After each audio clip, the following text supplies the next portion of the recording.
오늘 말씀은 예수님의 선물이라고 하는 제목으로 같이 말씀의 은혜를 누리고자 합니다.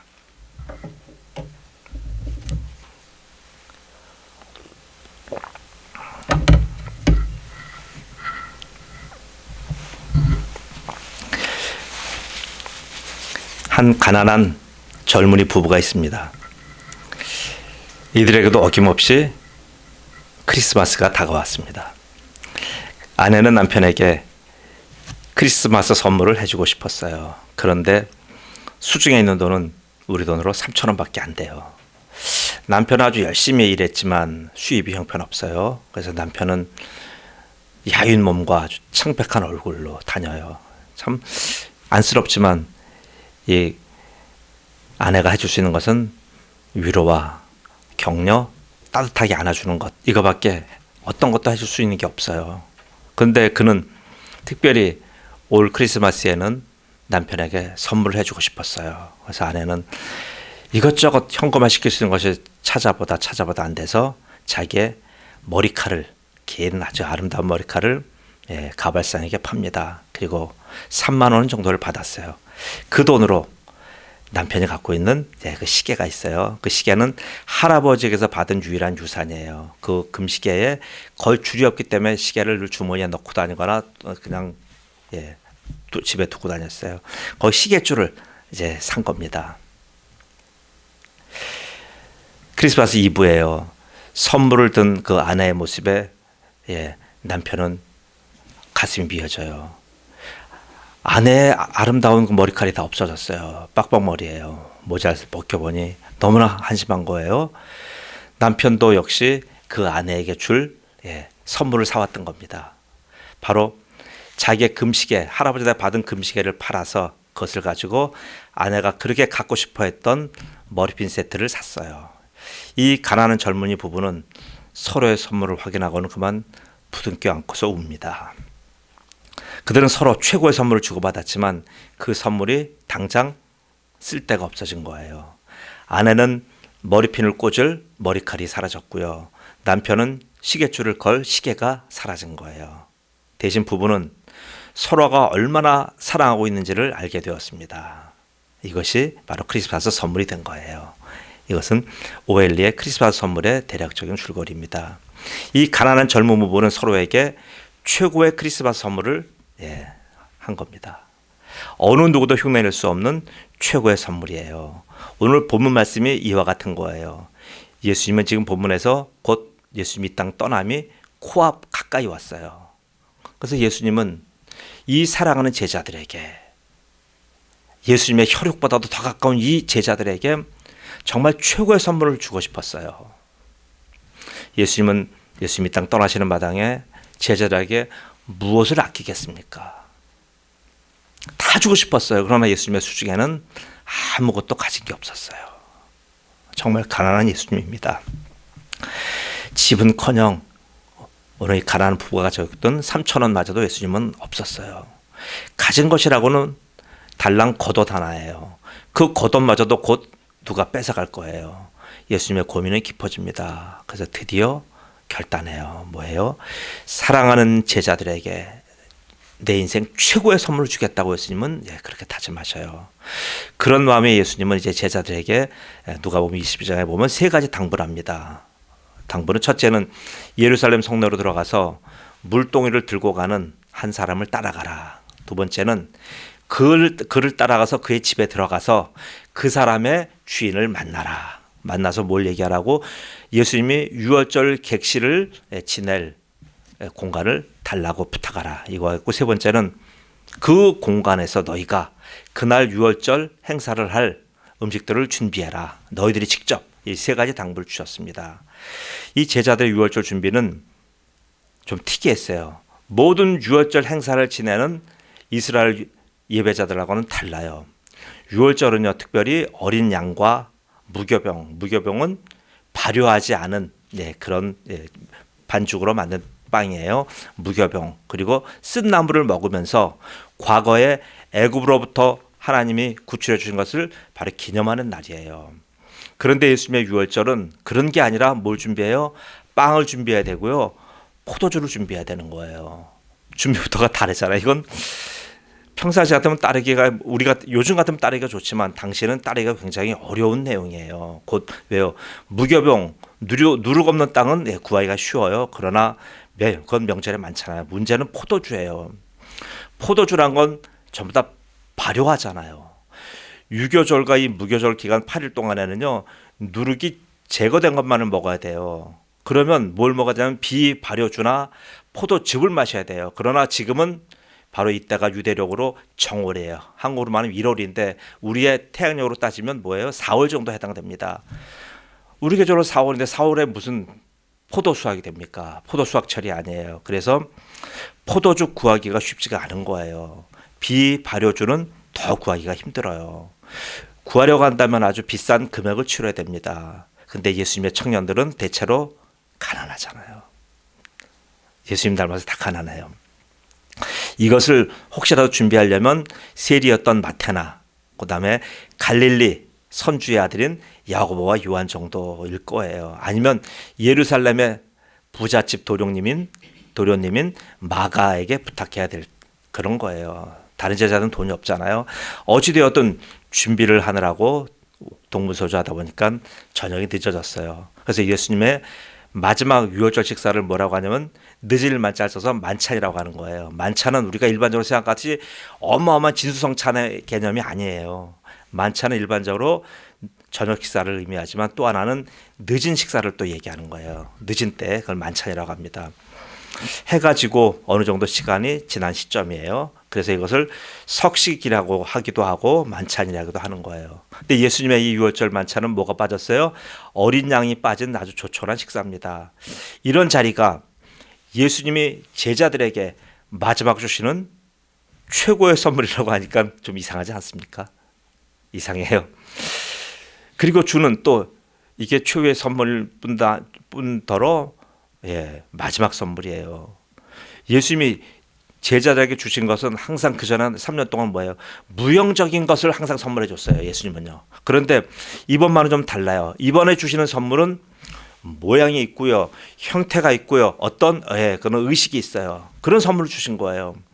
6월절에 예수님과 함께한 식사가 바로 그런 선물이에요. 자, 식사 자리치고는 좀 이상해요.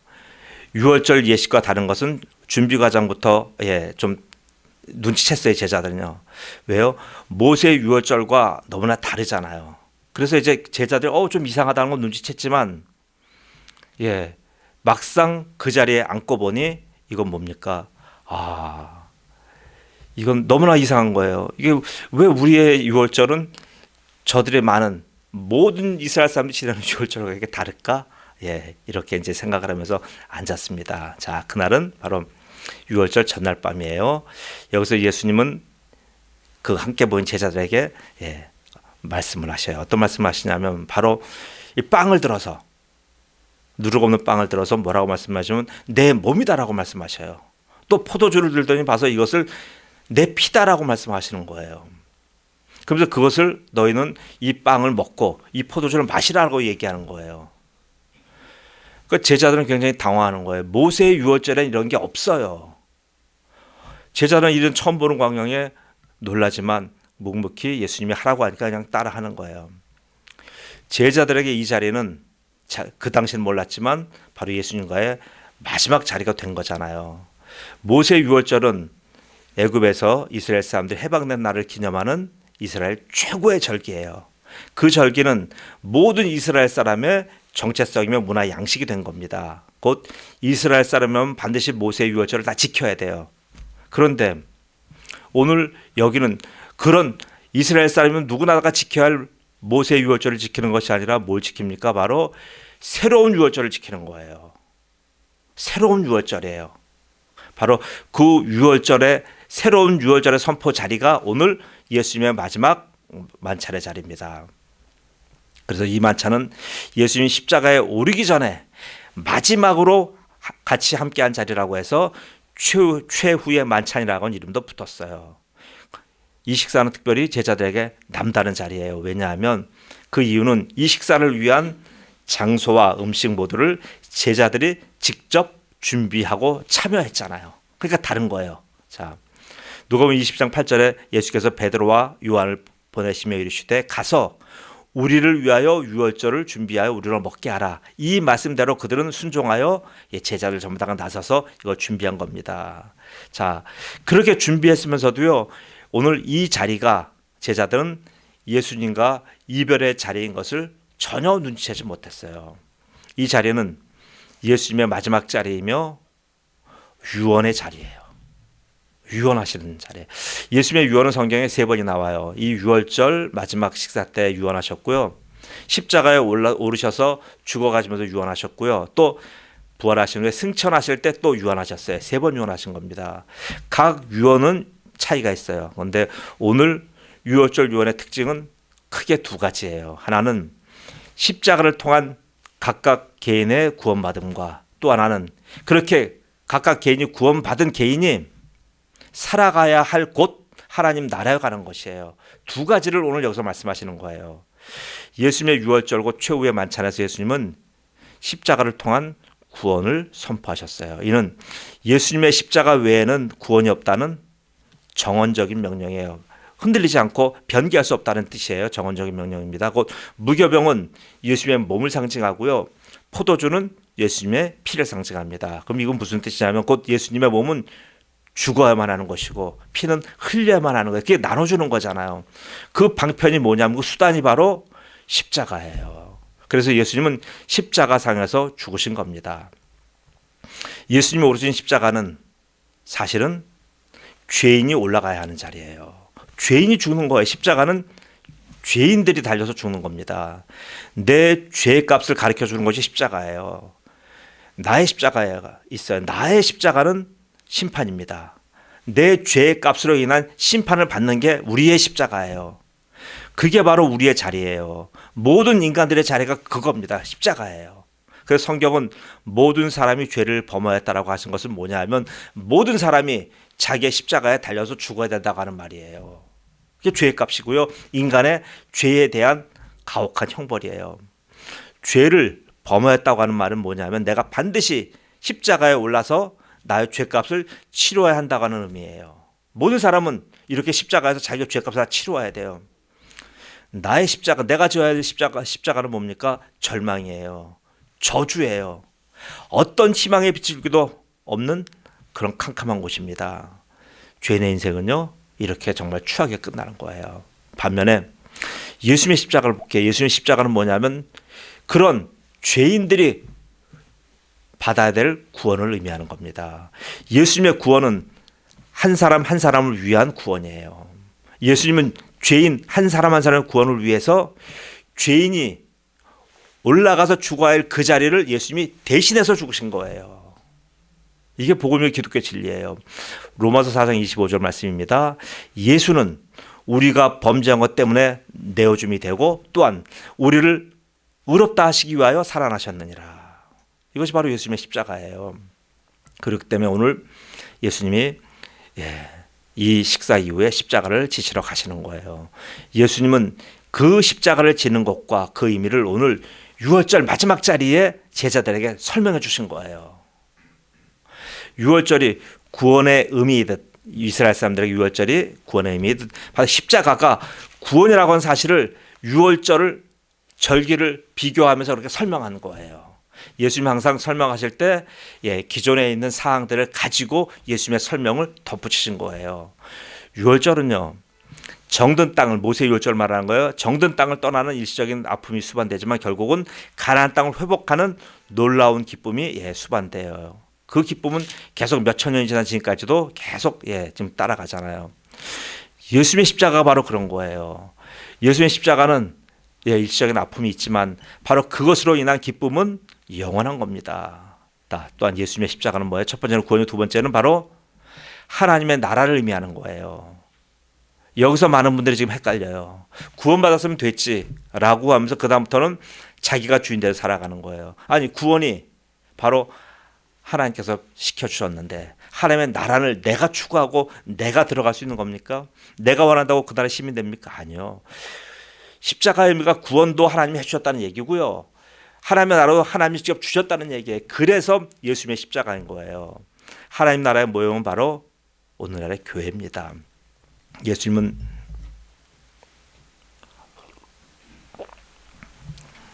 마지막 만찬에서 그 구원을 교회에게 위임하셨습니다. 예수님과 12명의 제자는 곧 교회를 의미하는 거예요. 그 교회 안에서 구원의 표로 예수님은 만찬을 베푸셨어요. 이는 예수님의 만찬은 바로 다른 말로 말한다면 교회 안에서만 시행되어야 한다는 그런 의미예요. 곧 예수님의 선물은 구원과 하나님의 나라입니다. 그것을 어디다 맡겼다고? 교회에다 맡겼어요. 가정이 생물학적인 생명의 산실이듯이 교회가 영적인 생명의 산실입니다. 믿으십니까? 아멘. 예수님은 교회에 이 권한과 책임을 맡기셨고요. 예수님의 십자가를 영원히 기념하라고 하셨어요. 그렇기에 교회만이 예수님의 만찬을 십자가 의미로 계속 해석하고 우리는 기념하고 있는 거예요. 그리고 우리가 성찬을 나눈다고 한다는 건 뭐예요? 바로 예수님의 십자가를 우리 의미하는 거예요. 십자가는 구원과 하나님의 나라예요. 그래서 우리가 이제 성찬을 이제 앞으로 할 기회가 있지만 할 때는 그것은 바로 뭐예요? 나의 십자가고 그 십자가는 나의 구원과 바로 하나님의 나라를 의미하는 겁니다. 누가복음 20장 19절 오늘 본문에 나와 병행 구절입니다. 또 떡을 가져 감사기도 하시고 떡을 떼어 그들에게 이르시되 주시며 이르시되 이것은 너희를 위하여 주는 내 몸이라 너희가 이를 행하여 나를 기념하라 하시고 기념하라고 했어요. 기념하라는 것 또 고린도서 11장 25절입니다. 식후에 또한 그와 같이 잔을 가지시고 이르시되 이 잔은 내 피로 세운 새 언약이니 이것을 행하여 마실 때마다 나를 기념하라 하셨으니 이렇게 교회에서 계속 계도되어 기념하라고 하는 것이 바로 예수님의 십자가예요. 그 십자가의 의미로 우리가 성찬, 성만찬이라고 하는 거예요. 더 이상 우리는 뭐라 그래요? 저 이상한 이단들이 얘기하듯이 유월절이라고 얘기하지 않아요. 의미는 같지만 유월절은 구약에서 끝난 거예요. 우리는 유월절이란 뭐예요? 바로 성찬이에요. 사랑하는 은혜의 성도 여러분, 여러분 올 크리스마스에 어떤 선물을 받기를 원하십니까? 여러분 생각하신 것이 있을 거예요. 젊은이들은 대부분 어떤 잊지 못할 아주 갖고 싶었던 그런 물건들에 많은 생각을 할 겁니다. 그러나 우리가 좀 인생을 좀 살아보신 분들은 알아요. 의외로 물건보다는 어떤 무형적인 것들에 더 우리는 그런 선물을 더 원해요. 부부의 예를 한번 들어볼게요. 처음에 결혼했을 때는 여러 가지 것 갖고 싶었던 것들 그런 거 하나 갖다 주면 서로가 만족이 됐습니다. 그러나 아니에요. 오래 살아보니까 뭐예요? 이제는 오히려 어떤 선물을 받고 싶냐면 남편은 아내가 나를 인정해주고 존중해주는 것 그런 거 받고 싶고요. 아내는 남편이 나만 사랑해주고 나만 아껴주고 다른 많은 이쁜 여인들과 나를 수평 비교하지 않고 나만 독특한 나의 특장점을 인정해주는 것 그런 것 아니겠습니까? 눈에 보이는 것들은요, 그런 선물은 효력이 그리 길지 않아요. 오히려 생명력이 긴 선물은요, 물건보다는 이렇게 눈에 보이지 않는 무형적인 약속과 존중이에요. 젊은이들이 얘기했지만 비싼 결혼 반지보다는요, 결혼을 지속하겠다고 하는 약속과 존중이, 상대에 대한 존중이 생명이 더 긴 겁니다. 마찬가지로 예수님의 선물은 눈에 보이는 어떤 유형적인 십자가나 성찬 예식이 아니에요. 의식이 아니란 말이에요. 그것에서 하나님의 약속하심과 하나님의 죄인에 대한 사랑과 존중을 빼면 그것은 아무것도 아니에요. 그것은 우리는 꽹과리밖에 안 돼요. 결혼은요, 물질과 편의를 서로 선물로 주고받고 하는 것이 아닙니다. 결혼은요, 나 자신을 상대에게 드리는 거예요. 또 상대도 자기 자신을 나한테 주는 겁니다. 최고의 선물이 뭐예요? 남편 자신이며 아내 자신인 거예요. 이것을 뭐라고 표현하면 나와 너의 원리예요. 그 원리를 모른 채 어떤 물건으로 상대의 마음을 뺏으려고 하잖아요. 그거는 뭐예요? 그건 나와 그것의 원리입니다. 나와 그것의 원리는 사랑이 아니에요. 그리고 인격적인 관계도 아닌 거예요. 그것은 바로 물질 대 물질의 관계예요. 사실 이런 정도가 되면 모든 인간관계의 파탄이 여기서부터 비롯되는 겁니다. 그래서 예수님은 물질이나 어떤 편의를 우리에게 선물로 주시지 않아요. 예수님의 선물은 바로 예수님 자신입니다. 믿으십니까? 아멘. 마가복음 10장 45절입니다. 인자가 온 곳은 섬김을 받으려 함이 아니라 도리어 섬기려 하고 자기 목숨을 많은 사람의 대속물로 주려 함이니라. 네, 바로 이것이에요. 이것이 우리에 대한 예수님의 선물입니다. 예수의 선물은 이미 여러분 모두에게 주어졌어요. 그 선물에 대한 반응이 달라요. 어떤 사람들은 이 선물을 받아들이는 사람이 있고 어떤 분은 절대도 받아들이지 않는 사람들이 있어요. 요한복음 1장 11절 12절 이렇게 나와요. 예수님이 자기 땅에 오매 자기 백성이 영접하지 아니하였으나, 대부분의 사람도 영접하지 않아요. 그러나 귀한 여러분들은 영접하는 자 곧 그 이름을 믿는 자들에게는 하나님의 자녀가 되는 권세를 주셨으니. 아멘. 여러분은 과연 어떤 자입니까? 크리스마스는 선물의 날이에요. 어떤 선물을 받기 원하십니까? 최고의 선물은 바로 예수님입니다. 그 예수님을 선물로 받으십시오. 그래서 남은 삶을 하나님의 자녀로 복되고 거룩하게 살아가시기를 예수님의 이름으로 축복합니다. 아멘. 살아계신 아버지 하나님, 은혜 감사합니다. 아버지 하나님, 바로 하나님의 가장 귀하신 분 예수 그리스도, 그분이 우리의 선물인 것을 하나님의 말씀을 통해서 우리가 받았습니다. 아버지, 우리는 최고의 선물을 이미 받았는데도 불구하고 우리는 이 땅에서 더 있어야 할 것들, 눈에 보이는 것들에 대해서 우리가 너무나 치중했던 삶을 돌아보게 되었습니다. 그러나 아버지 하나님, 오늘 다시 우리의 잘못된 관행을 재조정하기를 원합니다. 말씀에 비추어서 우리가 잊고 지냈던 최고의 선물인 예수 그리스도의 구원과 그분을 통해 주시는 하나님의 나라에 대한 가치를 깨닫게 하시며 그 나라에서 살아가는 것을 가장 기쁘게 여기는 성도들로 축복하여 주옵소서. 그래서 하나님 부르신 그날까지 이 위대한 십자가의 의미가 우리의 성도들을 지배하게 하옵소서. 감사하며 예수님의 이름으로 기도드리옵나이다. 아멘.